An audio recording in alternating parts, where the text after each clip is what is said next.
Muy buenas noches a todos. Bienvenidos a nuestro estudio de Hombres de Verdad, estudio bíblico dirigido a varones. Y en esta oportunidad estamos considerando el libro de los Romanos.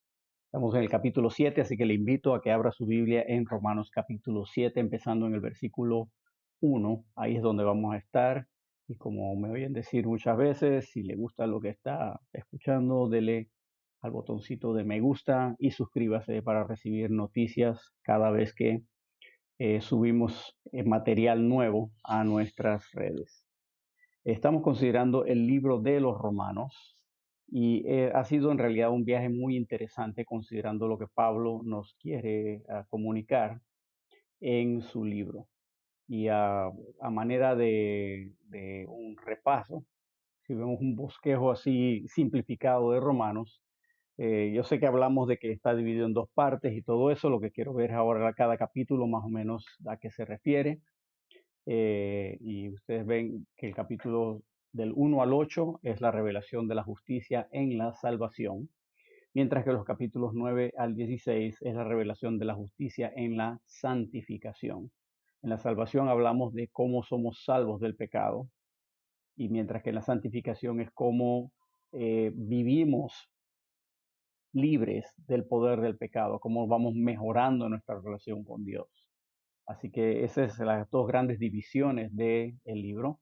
Lo que hemos visto hasta aquí es, primero, en el capítulo 1, que los paganos son culpables. Todo hombre pagano que no conoce la Biblia, no por eso queda inocente, es culpable. Mientras que en el capítulo 2 aprendimos que los religiosos son culpables, porque aún el hombre religioso no cumple con su religión. En el capítulo 3 vimos que no hay justo ni aún uno, así que todos estamos bajo condenación. Luego en el capítulo 4 aprendimos que la justificación es por la fe sin obras. Damos el ejemplo de Abraham para aprender eso. Él fue justificado por la fe. Y cuando hablamos de justificación es cuando Dios nos declara justos, nos declara que estamos limpios de pecado, y eso solo es a través de la obra del Señor Jesucristo por su muerte, sepultura y resurrección. Luego en el capítulo 5 empezamos a ver que ya que somos justificados, ¿qué pasa? Bueno, el capítulo 5 nos dice que tenemos paz para con Dios, que tenemos oportunidad de conocerle en otro nivel, una relación nueva, y habla de tribulaciones y todo eso. Podemos tener esperanza en medio de esos. Luego, lo que vimos en el capítulo 6, las últimas dos sesiones, vimos que una vez que estamos justificados, hemos de andar en vida nueva. Y un gran tema ahí es que no debemos presentar nuestros miembros como instrumentos de iniquidad para hacer el pecado, porque ya somos salvos. Y llegamos entonces al capítulo 7. Romanos capítulo 7, versículo 1 dice: ¿Acaso ignoráis, hermanos, pues hablo con los que conocen la ley, que la ley se enseñorea del hombre entre tanto que éste vive?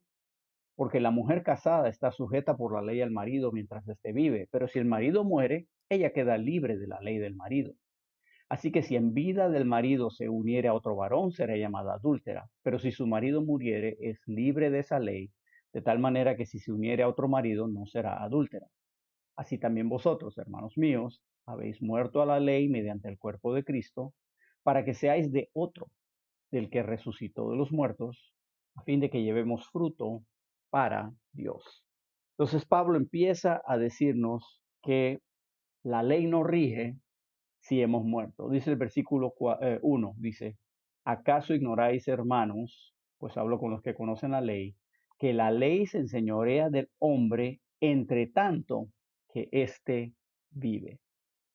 La ley rige, y aquí está hablando específicamente de la ley de Moisés. La ley rige mientras yo estoy vivo, pero, por otro lado, la ley pierde vigor sobre una persona si esa persona muere. La ley pierde vigor, ya no tiene poder. Y hablamos de eso la sesión anterior, hablando de estar muerto al pecado. ¿Qué es un muerto? Uno que no responde, ¿verdad? Está muerto, no responde. Pues igual, la ley no me puede reclamar nada si estoy muerto, porque no respondo. Esto se conoce en la ley, esto no es una revelación nueva, digo, esto es lógico. Y Pablo por eso él dice: ¿acaso ignoráis, hermanos? Digo, esto es algo que ustedes saben. Esto no estoy dándoles nada nuevo aquí, ¿no? Esta es una pregunta retórica. Ellos debieran saber lo dicho por la ley. ¿Y por qué lo debieran saber? Porque Pablo parece que aquí está hablando específicamente con los hermanos en Roma, pero que son judíos, los que tienen origen judío. Porque él dice, versículo 1, ¿verdad? Él dice, ¿acaso ignoráis, hermanos? Y él entonces aclara, pues hablo con los que conocen la ley. O sea, y sí, yo creo que eso se refiere específicamente al judío, aunque también los gentiles, que eran cristianos, también debían conocer la ley porque debían leer su Antiguo Testamento. Pero el hecho de que Pablo pone ese paréntesis ahí me hace pensar que él está hablando a sus hermanos compatriotas judíos. Y esta no es la única vez que Pablo hace esto. Por ejemplo, en Romanos capítulo 9, él dice en el versículo 3, porque deseara yo mismo ser anatema, separado de Cristo, por amor a mis hermanos. Y él aclara, los que son mis parientes según la carne, que son israelitas, de los cuales son la adopción, la gloria, el pacto, la promulgación de la ley, el culto de las promesas. No es la única vez que lo hacen. La pregunta es retórica porque los judíos no debían ignorar este principio, pero tampoco los gentiles, porque debieran conocer su Biblia, en este caso su Antiguo Testamento. El versículo dice, ¿acaso ignoráis, hermanos, que la ley se enseñorea del hombre en tanto que éste vive? La ley tiene dominio de ti, señorío sobre ti, en tanto que tú vives. Pero Pablo ha estado hablando de nuestra justificación. Está hablando de cómo podemos ser declarados justos delante de Dios, a pesar de las acusaciones de la ley, por ejemplo. Y Pablo nos dijo en el capítulo 4 que somos justificados por fe sin obras. Y en el capítulo 5 nos dice que siendo justificados tenemos paz para con Dios. Y luego, en el capítulo 6 nos dice que ser justificados significa que hemos muerto al pecado para andar en vida nueva. Ahora llegamos al capítulo 7 y nos está diciendo el significado de esta realidad. ¿Qué significa esto de que hemos muerto al pecado? Así que eso es lo que vamos a ver en el capítulo 7. Estoy muerto al pecado. ¿Qué significa eso en la vida real, en la práctica? Es una realidad ya, pero ¿cómo se mira eso en mi vida? ¿Cómo se observa eso en la vida de un cristiano? Y eso es lo que queremos ver hoy. En primer lugar, Pablo está continuando con el tema de Romanos 6:14. ¿Por qué? Porque miren lo que dice Romanos 6:14. Porque el pecado no se enseñoreará de vosotros, pues no estáis bajo la ley, sino bajo la gracia. ¿Qué dice el versículo 1?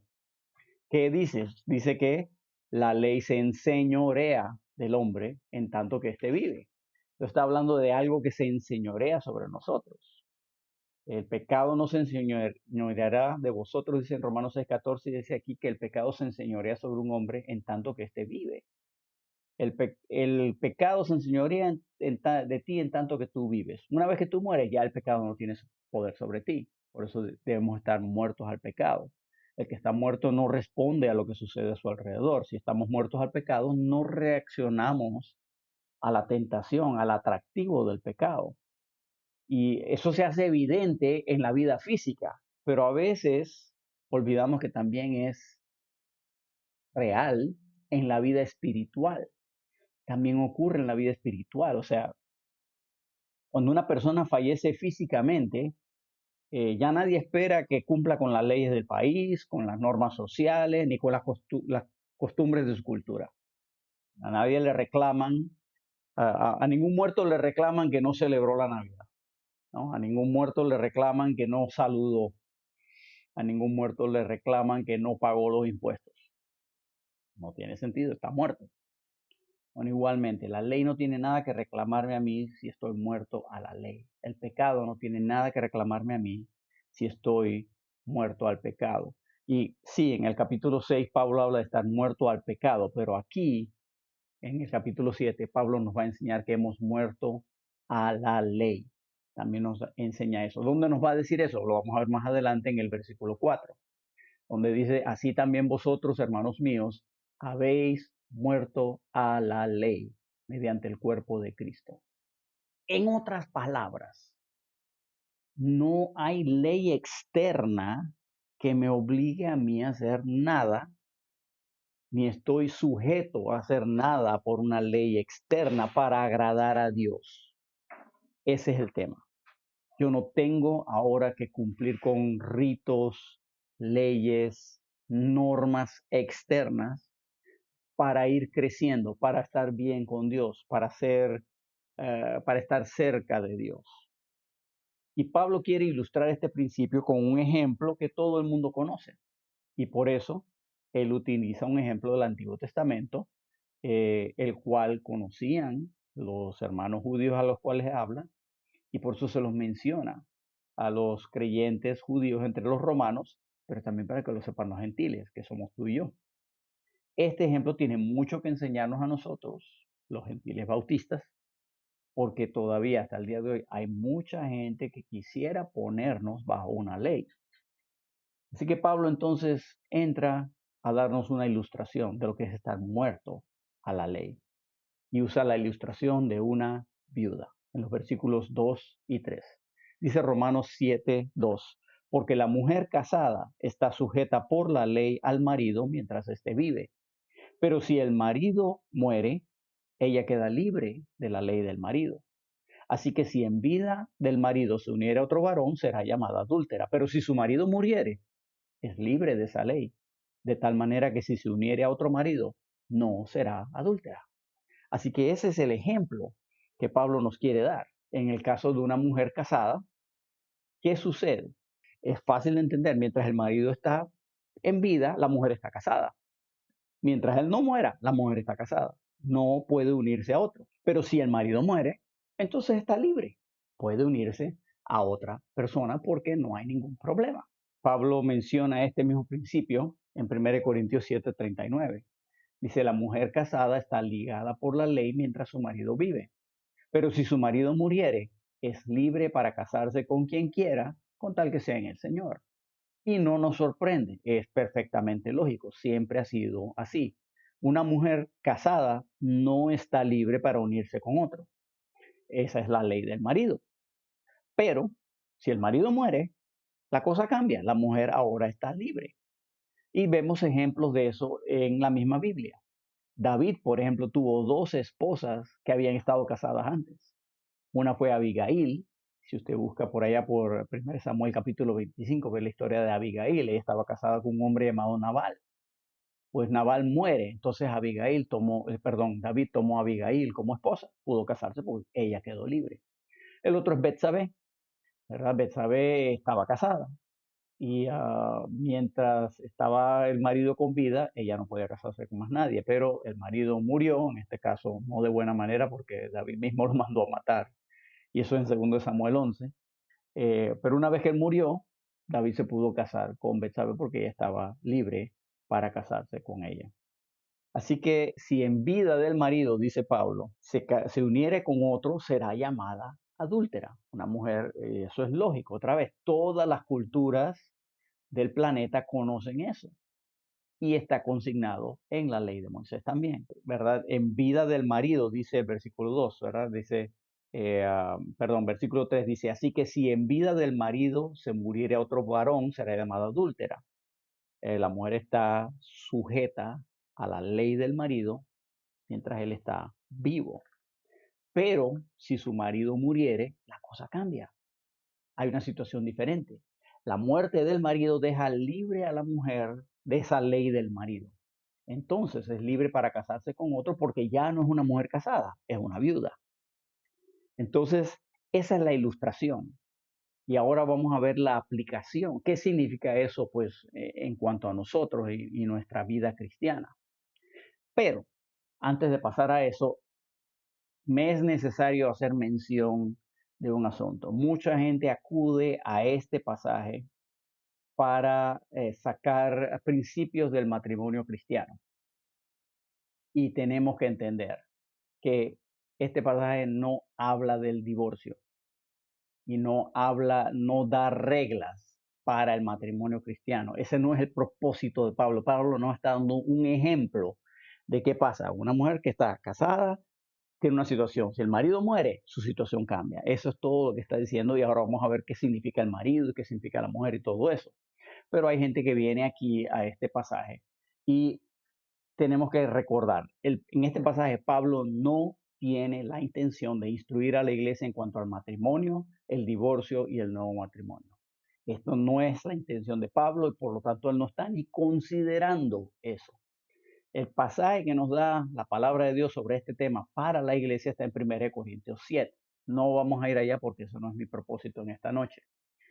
Tampoco para la iglesia acudimos a Deuteronomio 24 para ver qué normas hay para la iglesia, ni tampoco a Mateo 19, ni aquí, mucho menos aquí, Romanos 7.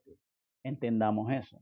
Así que es solamente porque si usted oye a alguien tratando de sacar que el cristiano puede o no puede hacer esto, por lo que dice Romanos 7, esta persona no está entendiendo el propósito de este pasaje y se está equivocando y se corre el riesgo de torcer la escritura. Entonces yo quiero advertirles de eso, porque en este ejemplo no se contempla el divorcio, no hay mención de divorcio aquí, porque algunos toman el versículo 2, sobre todo la frase donde dice que la mujer está sujeta por la ley al marido mientras éste vive, para decir que todo divorciado que se vuelve a casar comete adulterio si su expareja no ha muerto, porque ese versículo dice ahí, pero ese no es el propósito de este pasaje, ni es la intención de Pablo enseñar eso, y francamente la Biblia no enseña eso. El propósito de este estudio en particular tampoco es examinar el divorcio, así que no voy a tocar ese tema. El punto que hay que entender, lo que Pablo quiere decir, es que el poder de la ley termina con la muerte. Ese es todo el propósito. El poder de la ley termina con la muerte. La ley ya no rige sobre nosotros porque hemos muerto. Recuerden el ejemplo. La mujer casada no se puede unir con otro, pero si el marido muere, está libre para unirse con otro. Bueno, ¿por qué? Porque la ley del marido ya no rige sobre ella porque el marido murió. Bueno, la ley no rige sobre nosotros porque hemos muerto. Cuando digo la ley, me refiero a la ley de Moisés. La ley de Moisés. Los 10 mandamientos y todo lo demás. Y por eso nosotros hay muchas cosas que dice el Antiguo Testamento que nosotros no las hacemos. Nosotros no traemos animales a la iglesia para sacrificarlos. Nosotros no nos vestimos con cierto tipo de ropa. Nosotros no guardamos ciertas restricciones de dieta. Nosotros, ya les digo, hay un montón de cosas que nosotros no hacemos, que el Antiguo Testamento dice que hay que hacer. Pero porque no somos judíos primero y segundo, no estamos bajo la ley. ¿Y por qué, entonces, por qué esa ley no nos condena? Porque ya la ley nos rige, porque hemos muerto a la ley. Vea lo que dice Romanos capítulo 7, versículo 4. Así también vosotros, hermanos míos, habéis muerto a la ley mediante el cuerpo de Cristo, para que seáis de otro, del que resucitó de los muertos, a fin de que llevemos fruto para Dios. Porque mientras estábamos en la carne, las pasiones pecaminosas que eran por la ley obraban en nuestros miembros llevando fruto para muerte. Pero ahora estamos libres de la ley por haber muerto para aquella en que estábamos sujetos, de modo que sirvamos bajo el régimen nuevo del Espíritu y no bajo el régimen viejo de la letra. Bueno, muchas palabras allí. Vamos parte por parte, frase por frase. Lo primero que dice es que así también vosotros, hermanos míos, versículo 4, habéis muerto a la ley. Lo primero que nos dice es que hemos muerto a la ley.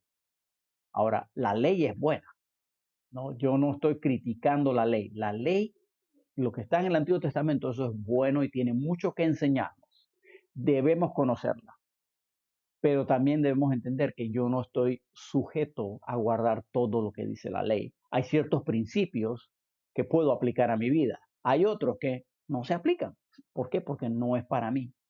Pero la ley es buena, porque Romanos 7:12 me dice, de manera que la ley a la verdad es santa y el mandamiento santo, justo y bueno. No hay crítica, no hay problema, no tengo conflicto con la ley, pero entiendo que la ley no es necesariamente para todos nosotros. La ley funciona como un espejo. Cuando leo el Antiguo Testamento es como verme en un espejo. Estoy viendo cómo soy yo y me doy cuenta que soy pecador. Santiago 1:23 me dice eso. Porque si alguno es oidor de la palabra, pero no hacedor de ella, este es semejante a un hombre que considera en un espejo su rostro natural. Así que si estoy viendo, es que se aplica a toda la Biblia, pero estamos hablando de la ley del Antiguo Testamento.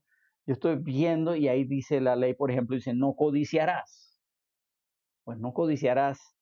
Nosotros decimos, ay, bueno, yo no cometo ese pecado porque yo no tengo codicia, pero no nos damos cuenta que cuando entonces vemos el carro que tiene el vecino y me da envidia, estás codiciando, estás codiciando. Y específicamente los 10 mandamientos mencionan de codiciar a la mujer de tu prójimo. ¿Por qué menciona eso? ¿No será porque tenemos un problema con eso? Ah, yo creo que tenemos un problema con eso. Entonces es como un espejo, porque la ley me dice que eso está mal y entonces yo veo eso lo hago yo. ¿Me explico? Es como un espejo. Pero la ley también, no solo un espejo que me muestra cómo soy, la ley tiene el propósito de guiarnos a Cristo. En otras palabras, la ley me muestra que yo no me puedo salvar por mis obras. Por eso necesito a un Salvador. Y dice la escritura en Gálatas 3:24 que la ley es como nuestro nodriza o tutor o maestro. Dice, de manera que la ley ha sido nuestro ayo. Un ayo es un tutor personalizado que viene a tu casa a enseñarte específicamente cosas que necesitas saber. La ley ha sido nuestro ayo para llevarnos a Cristo, a fin de que fuésemos justificados por la fe. Ese es el propósito de la ley, que seamos justificados por la fe, no que seamos esclavos de la ley, pero eso es lo que pasa en la vida real. En el momento en que tratamos de llegar a Dios o de agradar a Dios por medio de cosas externas, nos hacemos esclavos de esas cosas.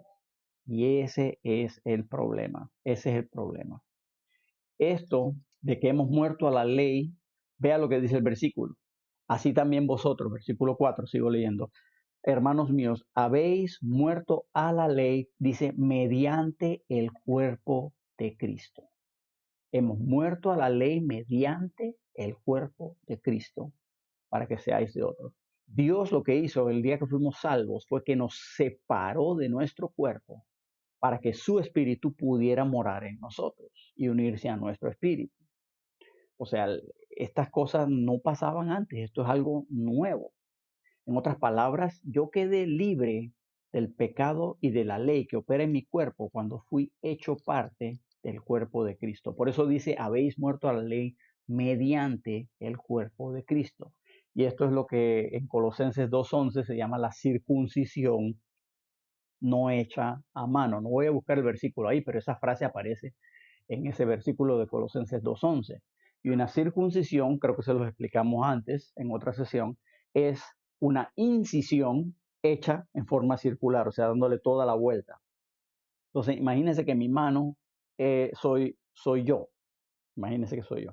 Antes de conocer a Cristo, mi cuerpo, estaba pegado a mi alma. Imagínense que mi mano aquí es un pobre modelo, pero imagínense que es mi alma pegada a mi cuerpo. Eso lo que quiere decir es que todo lo que hacía mi cuerpo tocaba directamente a mi alma, porque estaban unidos, matrimoniados como una sola carne, ¿no? Entonces, todo lo que mi cuerpo hacía manchaba a mi alma. Si yo pecaba, y yo pecaba, entonces manchaba a mi alma. Cuando vino Cristo a mi corazón, hubo una incisión circular que él tomó como un escalpelo espiritual y cortó mi cuerpo para separarlo de mi alma. Hizo todo un corte alrededor. Ahora mi alma está separada de mi cuerpo. Total. ¿Qué acaba de decir el versículo? Habéis muerto a la ley. ¿Qué es lo que significa muerte en la Biblia? No significa aniquilación, significa separación. Y lo que hizo fue que separó el cuerpo de muerte, mi carne, la separó de mi alma para que Él pudiera entrar a mi alma y guardar a mi alma, cosa que mi cuerpo sigue pecando, pero mi alma no se toca. Por eso nosotros tenemos esa relación con Dios, que no cambia. O sea, soy hijo de Dios, pase lo que pase. Y este es el punto que Pablo está tratando de comunicar. Y ahora desarrollemos la ilustración. ¿Por qué habla de una mujer y el marido? Bueno, Ese primer marido del que habla, ¿no? La mujer, mientras, en tanto que vive el marido, está sujeta a la ley del marido. Ese primer marido es nuestro cuerpo. Romanos 6:6 dice, sabiendo esto, que nuestro viejo hombre, el cuerpo, fue crucificado juntamente con él, para que el cuerpo del pecado sea destruido, a fin de que no sirvamos más al pecado. Entonces, ¿qué pasa? Ese primer marido de la mujer es este cuerpo pecaminoso carnal, que aunque yo me convertí a Cristo, este cuerpo no ha cambiado, sigue siendo tan pecador como era antes. Pero la diferencia ahora es que mi alma ha quedado separada de mi cuerpo, tal como la mujer. La mujer representa nuestra alma. Cuando el marido muere, el cuerpo fue crucificado, ¿verdad? Con Cristo muere, la mujer, el alma, queda libre para casarse con otro. ¿Y con quién se va a casar? Pues obviamente se va a casar con el nuevo esposo que viene, que es Cristo. Y esa es la ilustración, ese es todo el propósito de la ilustración.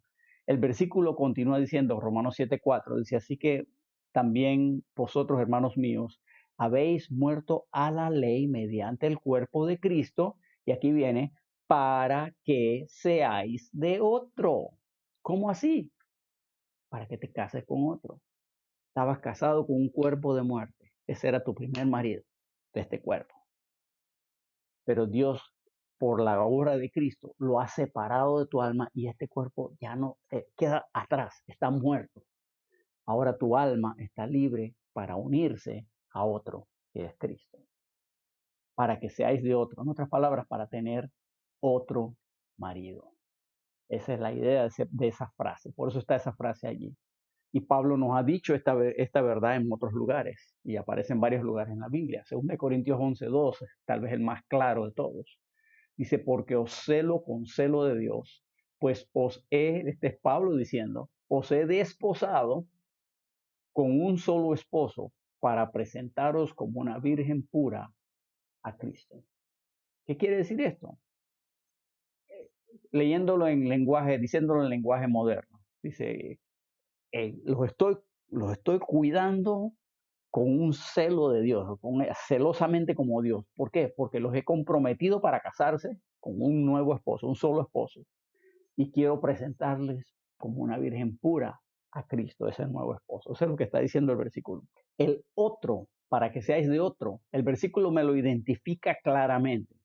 El versículo dice, habéis muerto a la ley mediante el cuerpo de Cristo para que seáis de otro, del que resucitó de los muertos. No dice el nombre, pero yo creo que nadie tiene duda de quién estamos hablando ahí. Estamos hablando del Señor Jesucristo.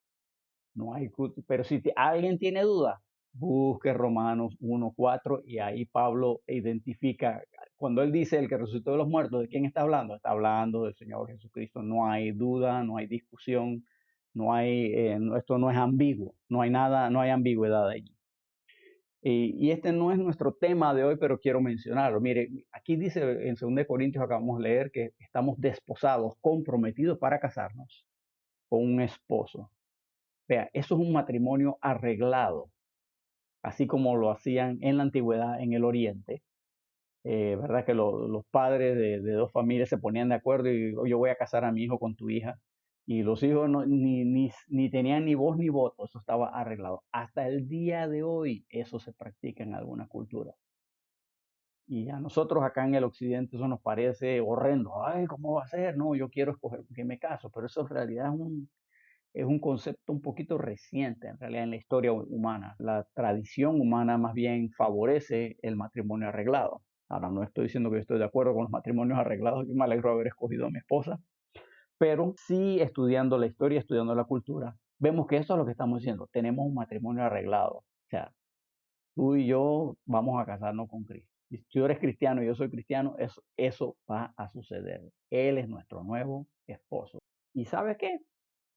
Cuando todo se arregla un matrimonio así entre dos personas en las culturas orientales, se les avisa a cierta edad para que se preparen y vayan conociendo a la otra persona a fin de que llegado el día del matrimonio no sea un completo extraño. Y hay muchos cristianos que cuando venga ese día de la boda van a darse cuenta que están casándose con un completo extraño porque no han invertido nada de su vida en conocerle mientras estamos aquí en la tierra. No leen su Biblia, no estudian su Biblia mucho menos, no viven para Él, no conocen sus caminos. Y ese día del matrimonio va a ser una sorpresa, yo creo que poco desagradable. No lo sé, pero me sospecho, me sospecho. Que no seas tú, que no seas tú. Y vea lo avanzada que era la Biblia. Esto es en el primer siglo. Y Pablo le está diciendo, hey, ustedes que se creen tan machitos, tú haces la mujer, aprende cómo son las mujeres. Y hmm, algo tenemos que aprender, algo tenemos que aprender. Nosotros somos la esposa. Y más me vale aprender cómo es una buena esposa. Aunque yo soy varón, no dejo de serlo, hay cosas que puedo aprender. No es mi tema de hoy, pero el día que hablemos de consejería matrimonial podemos hablar de eso. Pero qué horrendo, ¿no? Llegar a esa ceremonia de boda sin conocer con quién me estoy casando. Qué horrendo. Pero esto tiene un propósito. Vea, el versículo 4 sigue diciendo, así también vosotros, hermanos míos, habéis muerto a la ley mediante el cuerpo de Cristo, para que seáis de otro, del que resucitó de los muertos, no hay duda quién es ese. Y aquí nos dice el propósito, a fin de que llevemos fruto para Dios. Ese es el propósito. ¿Para qué Dios ha hecho todo esto? Para que yo lleve fruto para Dios. El fruto, ¿qué es? En primer lugar, el fruto es otros convertidos, llevar a otros a Cristo. En Juan 15:16, el Señor Jesús nos dijo, no me elegisteis vosotros a mí, sino que yo os elegí a vosotros y os he puesto para que vayáis y llevéis fruto, y vuestro fruto permanezca, y para que todo lo que pidiereis al Padre en mi nombre, Él os lo dé.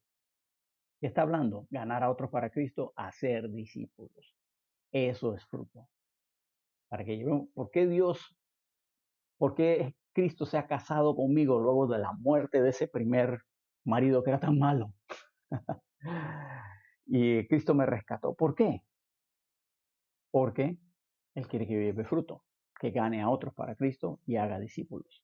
Pero no solo eso, el fruto también es un carácter piadoso, un carácter como el de Dios. Y esto me lo dice, por ejemplo, Romanos 6:22. Mas ahora que habéis sido libertados del pecado y hechos siervos de Dios, tenéis por vuestro fruto, ¿qué? La santificación, vivir vidas santas, vivir vidas como Dios, y como fin, la vida eterna. Así que un carácter como el de Dios es parte del fruto. También Filipenses 1:11 dice, llenos de frutos de justicia que son por medio de Jesucristo, para gloria y alabanza de Dios. Pero el fruto también es una conducta piadosa, una conducta como la de Dios. Es popular, hubo un tiempo que era popular, decía, ¿qué haría Jesús? ¿Verdad? Bueno, honestamente es una buena pregunta. ¿Qué haría Jesús en esta situación? Y hacerlo. Bueno, eso sería probablemente provechoso. Pero aquí dice Colosenses 1:10, para que andéis como es digno del Señor, agradándole en todo, llevando fruto en toda buena obra. Ahí está nuestra buena conducta. Nuestra buena conducta, nuestra conducta piadosa. Ese es el propósito por el cual Dios nos ha cambiado, cambió nuestra situación. Ya no somos esclavos del pecado, ya no estamos atados, no estamos casados con este cuerpo de muerte. Sí, vamos a pecar porque somos pecadores, pero yo no tengo que pecar, no tengo que hacerlo. Y honestamente, yo sé que hay algunos pecados que son tan fuertes que me cuesta mucho decirles que no, que me cuesta mucho librarme de ellos y que necesito ayuda para librarme de ellos.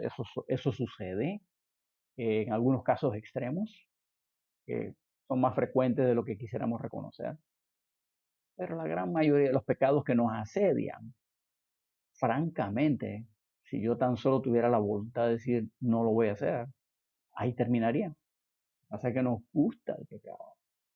Entonces, como nos gusta, le abrimos la puerta y donde abre la puerta se mete.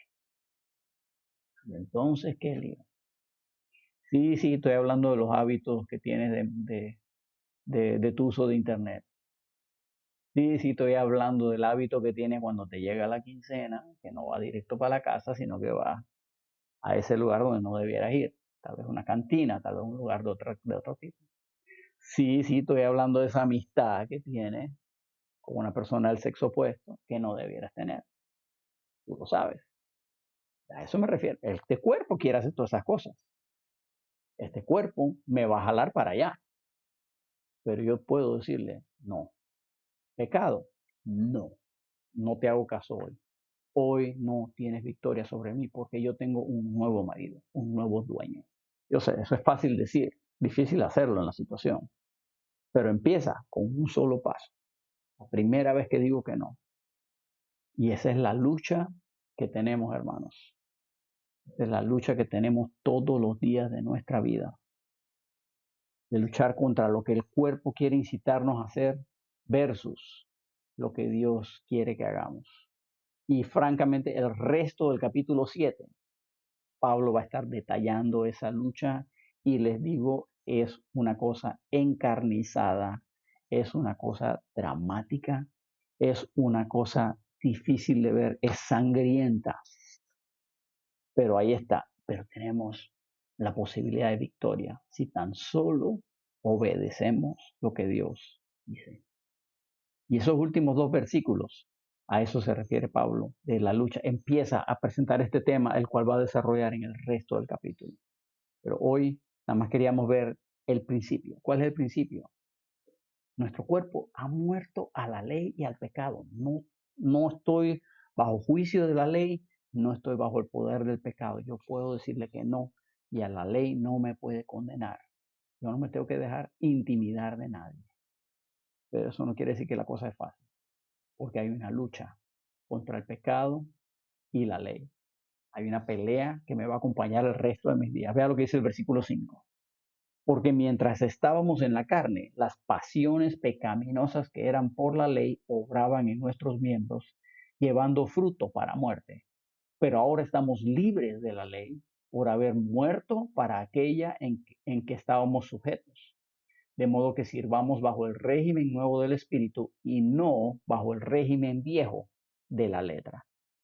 El primer versículo, el 5, nos dice nuestro estado antes de venir a Cristo. ¿Qué dice? Mientras estábamos en la carne. Mientras estábamos en la carne, ¿qué pasaba allí? Dice, las pasiones pecaminosas que eran por la ley. ¿Cómo es eso? Las pasiones pecaminosas que eran por la ley obraban en nuestros miembros llevando fruto para muerte. ¿Cómo obraban en nuestros cuerpos, en nuestros miembros, en nuestro cuerpo, pues, las pasiones pecaminosas que eran por la ley? Pues sencillamente esto, el deseo de pecar está en mí, pero muchas veces lo que pasa es esto, la ley me dice, no hagas eso, porque es pecado. Y yo, como niño chiquito, ¿qué digo? Me dijeron que no lo puedo hacer. Ay, ahora tengo unas ganas de hacerlo, tengo muchas ganas de hacerlo, no me aguanto las ganas de hacerlo, quiero probarlo, para ver si es tan malo como me dicen. La ley nos revelaba que eso que hacíamos en la carne era pecado. Al nosotros saber que era pecado y seguir haciéndolo, actuábamos como lo que somos, pecadores. Pero eso, ¿qué fruto daba? Dice, llevaba fruto para muerte. En esta vida eso es la separación de Dios y de las cosas de Dios.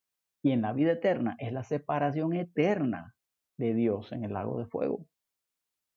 ¿Por qué queremos pecar nosotros? Y digo, nosotros los cristianos no vamos a ir al lago de fuego, pero ciertamente dice la escritura que eso hablamos de eso en una sesión anterior, que hay algunos que van a ser avergonzados en la venida de Cristo, que no vivieron para Él. Y francamente, ese era nuestro estado antes. Cuando estábamos en la carne, no podíamos hacer más que pecar, porque las pasiones pecaminosas trabajaban en nuestros miembros y nos dejábamos llevar por nuestro. O sea que si tenía problemas con el alcohol, alguien venía y me ofrecía un poquito de alcohol y ya, bueno, ¿cómo iba a decir que no? Y todo eso, y pa, caía.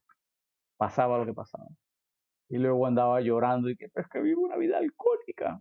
Sí, porque no puedes decir que no. Pero en Cristo la cosa cambia. Y ahora Ese es el siguiente versículo. Nuestro estado después de venir a Cristo es el versículo 6. Dice, pero ahora hay un cambio. Ese primer marido está muerto. Ahora estás casado con otro. Pero ahora estamos libres de la ley, porque ese primer marido murió por haber muerto para aquella, para la ley, esa es la aquella, por haber muerto para aquella en que estábamos sujetos. Ya, yo estaba sujeto a la ley. La ley me tenía bajo condenación porque me mostraba, aquí pecaste, aquí pecaste, aquí pecaste, aquí pecaste. Y era verdad, me merecía la condenación. Pero estoy muerto, ya la ley no tiene poder, como dije antes. Nadie le reclama a un muerto no haber pagado impuestos. Nadie le reclama a un muerto no haber pagado una multa, porque está muerto. Exactamente.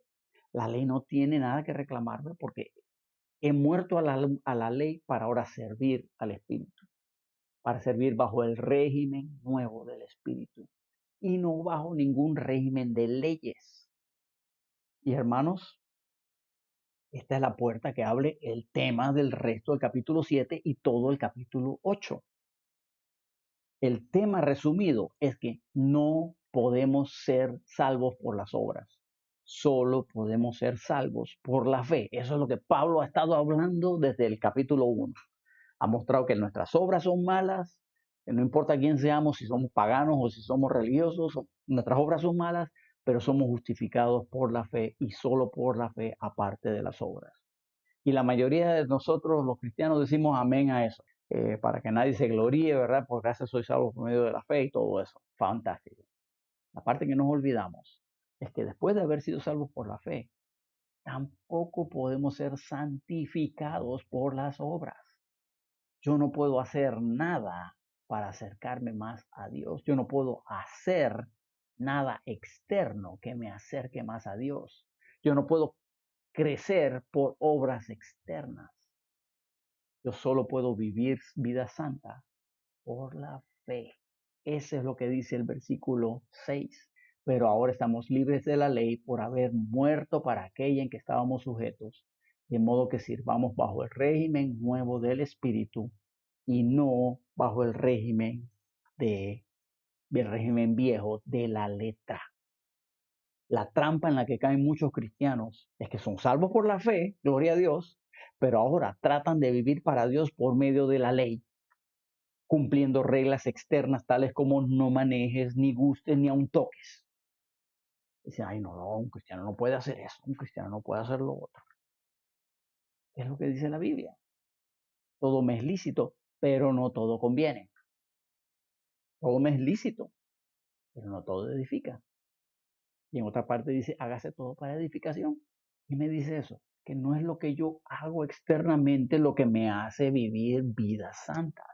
Es una transformación interna que yo tengo que tener. Tengo que estar, mi alma tiene que estar casada con ese nuevo marido. Tengo que conocer a ese nuevo marido. Tengo que vivir para ese nuevo marido, que es el Señor Jesús. Entonces, eso se va a manifestar en mis obras externas. ¿Por qué estoy diciendo esto? Porque hay muchas iglesias donde dicen, ah, no, si el cabello te toca la oreja, ay, tu vida espiritual no está bien. Bueno, no sé. Yo no creo que Dios se fija tanto en el largo de los cabellos, porque hasta donde yo entiendo, Jesús y Pedro y Pablo y toda esa gente tienen el cabello largo. Ciertamente el profeta Samuel nunca se cortó el cabello, por ejemplo. Y que si hubo alguno que tenía el cabello corto, amén. Y si hay gente que lo tiene el cabello largo, amén. Así que eso, el cabello largo, no, eso no se oye tanto, pero cuando yo era joven se oía bastante. Conozco a un tipo que él decía, no, si tú, un hombre que use pantalones cortos, su vida espiritual no está bien. Bueno, entonces todos los jugadores de fútbol no puede haber ninguno que sea cristiano y esté bien con Dios porque todos usan pantalones cortos, ¿verdad? O sea, y si vas a la playa tienes que bañarte en pantalón largo, supongo, ¿verdad? Porque Dios no puede verle las rodillas a un hombre, será. Será que Dios se ofende tanto, ¿verdad? Y digo, estamos hablando de cristianos, porque hay otros sistemas de fe que se van a otros extremos. Oí hablar de una iglesia donde invitaron a un hermano pastor a predicar y cuando llegó, dijeron, ay hermano, pero es que usted trae camisa manga corta. Y él dice, ajá, y entonces, ay hermano, es que no queremos que le cause tentación a las hermanas.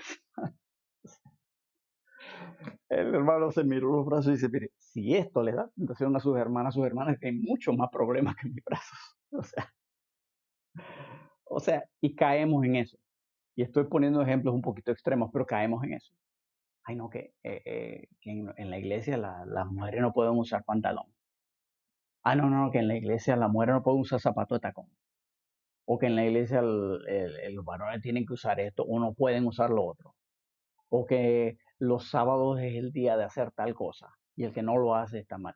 O el pecado mortal, que una iglesia diga no vamos a tener escuela dominical de ahora en adelante porque en la Biblia no aparece.